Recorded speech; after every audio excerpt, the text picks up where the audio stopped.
Welcome to Penrose Learning, where we make understanding easy. Start by powering off and unplugging your beats so nothing moves while you work. You want to expose the pad seam, press your thumbs into the gap and lift gently. Once you get an edge to grip, peel slowly, about 1/4 of the circumference at a time, to avoid stretching the foam. You're breaking the factory adhesion, not ripping it. That's why steady pulls and rotating the cup as you go matter.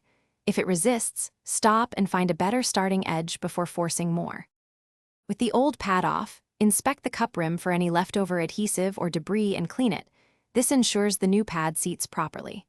Unpack the replacement and confirm the lip and orientation. Many have a tiny notch or logo indicating top. Remove any protective film, then set the pad starting at the top and work downward.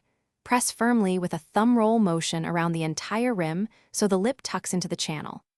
This secures seal and sound isolation, so go slowly and check alignment. Once the pad is seated, reconnect cables and power on. Play a familiar track at low volume while you press around the rim to confirm an airtight fit and consistent sound.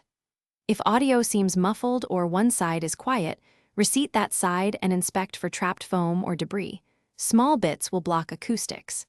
If a tear or poor fit persists, replace the pad with a verified compatible model or contact service. You want final checks now, so you don't wear a misaligned pad later.